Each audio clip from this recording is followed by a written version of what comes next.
El Hospital Psiquiátrico San Rafael, fundado a finales de los años 40 en la Ciudad de México, fue uno de los hospitales mentales más grandes del país, pero también uno de los más temidos y polémicos.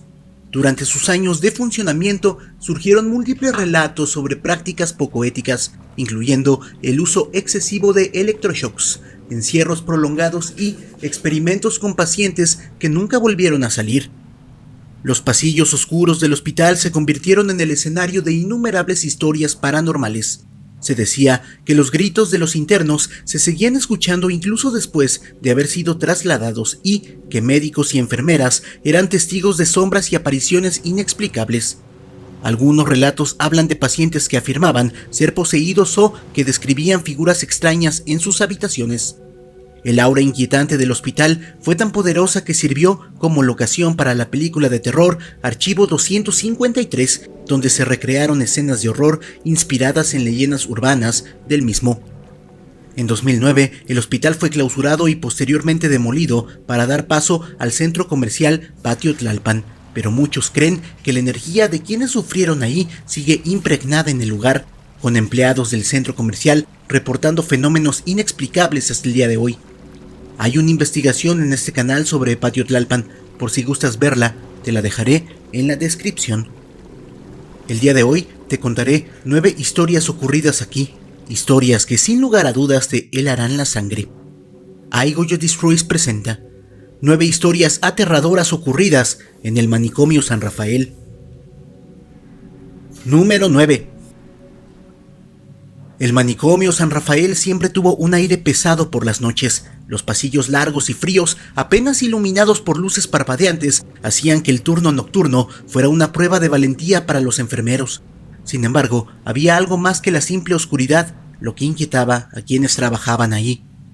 Una noche, alrededor de las 3 de la mañana, 2 enfermeros que hacían su ronda vieron a una mujer de cabello largo y negro, vestida con una bata blanca de hospital, caminando lentamente por el pasillo. Su mirada estaba perdida, su piel era pálida y avanzaba descalza, con los pies sucios de polvo. «Señorita, no puede estar fuera de su habitación», dijo uno de los enfermeros, apresurando el paso para alcanzarla. La paciente se detuvo en seco, pero no los miró, simplemente murmuró un número de expediente: 432. Uno de los enfermeros intentó tomarla del brazo para llevarla de vuelta, pero su piel estaba helada, como si hubiera estado expuesta al frío durante horas. Sintió un escalofrío recorrer su cuerpo, pero no soltó a la mujer, que continuó caminando con la cabeza agachada. Cuando llegaron a la recepción de registros, buscaron el número en el sistema. No existía. «Debe ser un error, revisemos su nombre», dijo otro enfermero, notando que la mujer ahora estaba sonriendo de manera extraña.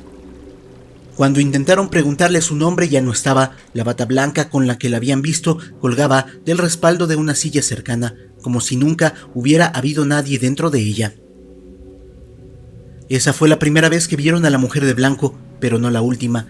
Durante años, enfermeros y pacientes aseguraron verla deambulando, repitiendo números sin sentido, dejando un frío antinatural a su paso. Nunca pudieron identificarla en los registros del hospital y, lo más inquietante de todo, nadie nunca supo de dónde había venido. Número 8.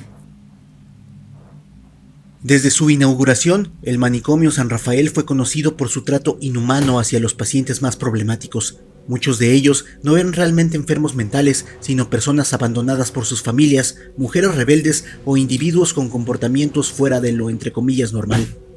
A puerta cerrada, los médicos aplicaban tratamientos extremos en nombre de la ciencia, pero lo que sucedía en las profundidades del hospital era mucho peor.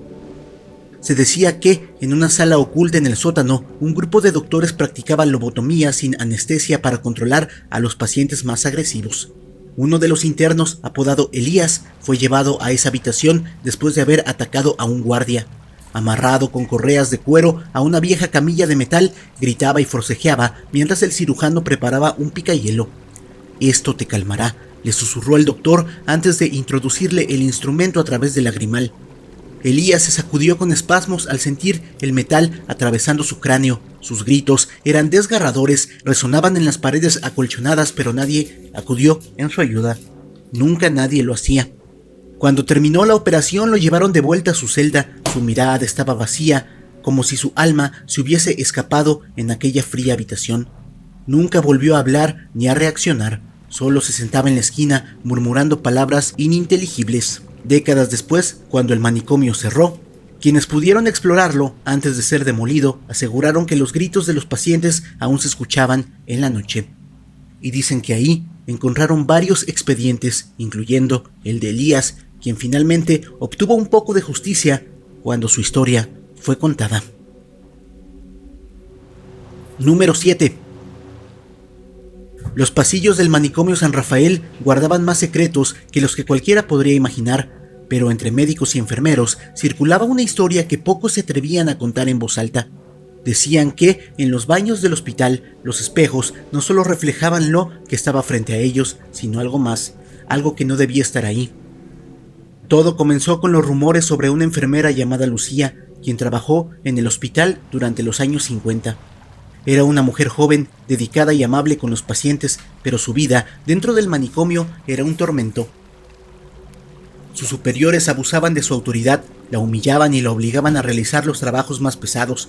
Se decía que, incluso, algunos médicos la acosaban, pero nadie hizo nada por ayudarla, hasta que un día simplemente desapareció.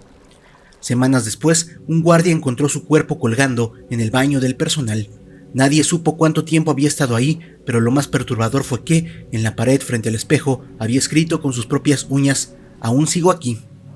Desde entonces, varios médicos y enfermeros reportaron ver su reflejo en los espejos, apareciendo detrás de ellos con su uniforme blanco manchado y una expresión vacía. Algunos aseguraron que sus ojos estaban completamente negros, otros dijeron que le sonreía de manera aterradora. Pero lo más aterrador es que cuando giraban para verla directamente no había nadie. Un doctor incluso aseguró haber escuchado un susurro la última vez que vio su reflejo. ¿Por qué nadie me ayudó? Desde entonces, los empleados del hospital comenzaron a evitar el baño durante las noches. Algunos incluso rompieron los espejos, pero cada vez que lo hacían, estos volvían a aparecer intactos al día siguiente, como si Lucía no permitiera que borraran su presencia. Y aunque el hospital cerró hace años, algunos dicen que si entras en una sala específica del cine, podrás escuchar su lamento. Número 6. Durante una remodelación en el manicomio San Rafael, un grupo de trabajadores descubrió algo que no estaba en los planos del edificio: una celda sellada con gruesas placas de metal y cadenas oxidadas. En la puerta, escrito con letras torcidas y deslavadas, había un mensaje inquietante: «No abrir». A pesar de la advertencia, la curiosidad fue más fuerte. Los obreros forzaron la cerradura y al abrir la puerta, un olor rancio y polvoriento escapó del interior. La habitación era pequeña y estaba cubierta de moho, pero lo que más les heló la sangre fueron los dibujos en las paredes, hechos con lo que parecía ser carbón o sangre seca. Mostraban figuras aterradoras, sombras alargadas, rostros sin ojos y un niño pequeño rodeado de garras. Uno de los trabajadores se acercó para ver mejor y notó que en la esquina más oscura de la celda había una diminuta cama con una muñeca de trapo completamente negra, como si hubiera sido quemada. Junto a ella, unas marcas en el suelo parecían ser pequeñas huellas infantiles, como si alguien hubiera estado caminando por ahí hace poco. Los registros del hospital no mencionaban nada sobre esta celda, pero entre los antiguos empleados se contaba la historia de un niño que había sido internado a la fuerza. Se decía que era hijo no deseado de un paciente y que los médicos, en lugar de entregarlo a un orfanato, decidieron encerrarlo en esa habitación para que nadie supiera de su existencia. Con el tiempo, el niño dejó de gritar y llorar, hasta que un día simplemente dejó de hacer ruido por completo. Desde que la celda fue abierta, los vigilantes del lugar comenzaron a reportar cosas extrañas. Algunos aseguraban haber visto la sombra de un niño correr por los pasillos abandonados y otros afirmaban haber escuchado su risa suave y escalofriante en la oscuridad. Un trabajador, aterrado, abandonó la remodelación después de escuchar un susurro detrás de él mientras inspeccionaba la habitación. «¿Quieres jugar conmigo?». Desde entonces, nadie volvió a entrar en la celda, pero las huellas en el suelo seguían apareciendo, como si el niño aún estuviera ahí esperando a alguien con quien jugar. Número 5. Cuando el manicomio San Rafael fue abandonado, se convirtió en un lugar de interés para los exploradores urbanos que brevemente pudieron encontrar emociones fuertes antes de que empezara la construcción de Patio Tlalpan. Entre ellos, un grupo de 4 jóvenes decidió entrar una noche, armados con linternas y cámaras para documentar su aventura. A medida que avanzaban por los pasillos oscuros y llenos de grafitis, el aire se volvía más pesado. El olor a humedad y encierro era sofocante y el crujir del suelo bajo sus pies hacía que cada paso se sintiera como una advertencia. Después de recorrer varias habitaciones destruidas, encontraron una puerta semiabierta que parecía haber estado bloqueada por años. Al empujarla, entraron a una sala amplia, sin ventanas, iluminada solo por la luz temblorosa de sus linternas. Lo primero que vieron los dejó helados. Camisas de fuerza aún colgadas en la pared, algunas con manchas oscuras que parecían sangre seca. En el suelo había literas oxidadas con correas desgastadas y, en la esquina de la habitación, una silla con correajes de cuero y un extraño mecanismo metálico al lado. Esto debió ser una sala de contención, susurró uno de ellos, sintiendo un escalofrío recorrer su espalda. Uno de los chicos, Daniel, se acercó a una de las camisas de fuerza y, entre risas nerviosas, la tocó. En ese momento, el frío de la habitación se volvió insoportable y un viento inexplicable hizo que la puerta se cerrara de golpe. «¡Vámonos de aquí!», gritó una de las chicas, sintiendo que algo los observaba. Salieron corriendo sin atreverse a mirar atrás. Cuando finalmente estuvieron fuera del manicomio, rieron para calmar los nervios, pero todos sintieron que algo extraño había pasado ahí dentro. Al día siguiente, Daniel despertó sintiendo un fuerte dolor en las muñecas. Cuando encendió la luz de su cuarto y miró sus brazos, se quedó paralizado. Tenía marcas de presión, como si alguien le hubiera atado con fuerza exactamente en los mismos puntos donde una camisa de fuerza haría presión. Intentó convencerse de que era su imaginación, pero al revisar su cámara encontró una última foto que nadie había tomado, una imagen borrosa de la habitación con una figura oscura en el fondo, observándolos. Desde ese día, Daniel no volvió a hablar del manicomio. Aunque intentó olvidar lo sucedido, cada noche antes de dormir sentía como si algo apretara sus muñecas una y otra vez. Número 4. Cuando el manicomio San Rafael cerró sus puertas, brevemente el edificio quedó en abandono, pero no en el olvido. Durante meses, los pocos guardias de seguridad que patrullaban el lugar en las noches comenzaron a contar la misma historia. Algo seguía caminando por los pasillos oscuros, como si el hospital aún estuviera en funcionamiento, solo que con una presencia que no era humana. Uno de los guardias más antiguos, don Ernesto, juraba que, en más de una ocasión, mientras hacía su ronda nocturna, veía una silueta negra moverse a lo lejos. Nunca caminaba de frente, siempre de reojo, entre las puertas abiertas de las viejas habitaciones o al final de los pasillos. Al principio pensó que era su imaginación, pero cuando más compañeros comenzaron a reportar lo mismo, supieron que no estaban solos en ese edificio. Una noche, uno de los guardias más jóvenes, Marco, decidió averiguar qué estaba pasando. Armado con una linterna, caminó por los pasillos en los que, según sus colegas, se aparecía la sombra. Todo estaba en silencio, solo se escuchaban sus pasos resonando en el suelo polvoriento. De repente, una figura oscura pasó rápidamente frente a una puerta al fondo del pasillo. «¿Quién está ahí?», preguntó, sin recibir respuesta. Apuntó la linterna, pero la luz parecía no iluminar completamente la esquina donde la figura había desaparecido. Respiró hondo y avanzó, sintiendo el aire más denso y helado. Cuando llegó a la esquina y asomó la cabeza, el pasillo estaba completamente vacío. Sintió un escalofrío recorrer su espalda y, sin pensarlo 2 veces, dio media vuelta para regresar a su puesto. Sin embargo, justo cuando bajó la linterna, una sombra cruzó detrás de él, reflejada en la pared. «¡No puede ser!», exclamó, girando rápidamente, pero otra vez no había nada. Aterrorizado, corrió hasta la salida y se negó a volver a patrullar solo. Desde entonces, los guardias aprendieron a ignorar aquella presencia. Algunos aseguraban que, si intentaba seguirla, te llevaba cada vez más adentro del edificio, hasta que ya no encuentras la salida. Otros creen que la sombra es el espíritu de un paciente olvidado, o tal vez de algo mucho peor. Lo único seguro es que el manicomio San Rafael nunca quedó realmente vacío. Esta presencia, se dice, aún se puede sentir en el estacionamiento. Número 3. En la década de los 70, el manicomio San Rafael albergaba a pacientes con todo tipo de trastornos, pero algunos eran más problemáticos que otros. Uno de ellos era Gabriel N., un hombre de unos 40 años que había sido ingresado por episodios violentos y alucinaciones. Se decía que hablaba con sombras invisibles y que, en sus momentos de crisis, atacaba a cualquiera que se le acercara. Una noche Gabriel sufrió uno de sus peores episodios. Gritaba en su celda, arañando las paredes con desesperación, hasta que 2 enfermeros y un guardia intentaron calmarlo. Sin embargo, el interno lo sorprendió con una fuerza sobrehumana y tuvo que ser reducido a la fuerza. Esa noche, los doctores decidieron encerrarlo en aislamiento, en una celda acolchonada al final de un pasillo frío y oscuro. Le pusieron una camisa de fuerza y aseguraron la puerta con un candado grueso, dejando instrucciones de no abrirla hasta la mañana siguiente. Pero cuando llegó al primer pase de lista del día, Gabriel ya no estaba. Los enfermeros pensaron que alguien había cometido un error y lo había trasladado, pero cuando revisaron la puerta, el candado seguía cerrado por fuera y la pequeña ventana metálica mostraba el interior completamente vacío. No había signos de forcejeo ni un solo ruido durante la noche. Era como si se hubiese desvanecido en el aire. Alarmados, registraron todo el hospital, buscaron en los baños, en el sótano, incluso en los conductos de ventilación, pero Gabriel nunca apareció.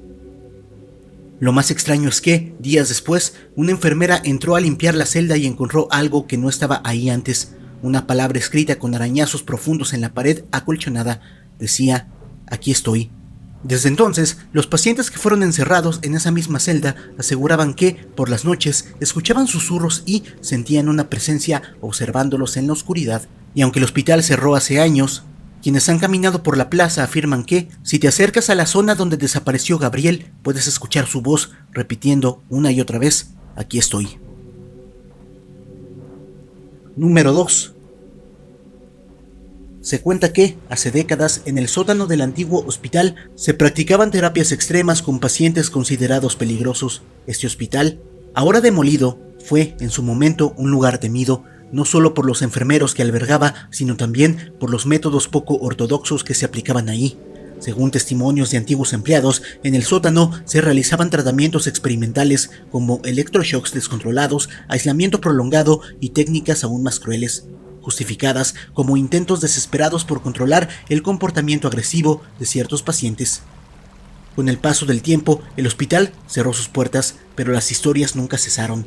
Vecinos de la zona aseguran que, al caer la noche, cuando el viento sopla entre las grietas de la plaza, se pueden escuchar gritos sofocados y sollozos provenientes del sótano, como si alguien aún estuviera atrapado ahí, suplicando por ayuda.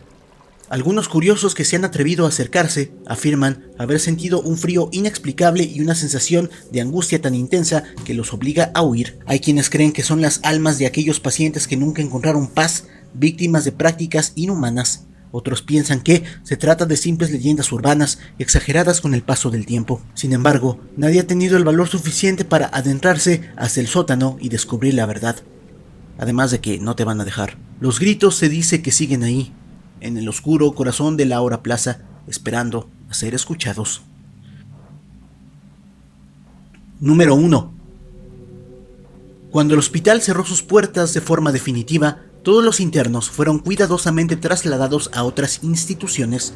El personal se esforzó en cumplir el protocolo al pie de la letra, asegurándose de que nadie quedara atrás. Sin embargo, en la última ronda de inspección, justo cuando la noche caía sobre el deteriorado edificio, una enfermera vivió una experiencia que jamás pudo olvidar. Mientras revisaba las habitaciones vacías, la enfermera llegó a una sala al final de un largo y oscuro pasillo. Al abrir la puerta, el crujido resonó en el silencio absoluto. Dentro, apenas iluminado por la tenue luz que se filtraba por una ventana sucia, vio a un hombre sentado en una vieja cama. Estaba inmóvil, con la mirada perdida, y vestía una bata blanca hospitalaria raída.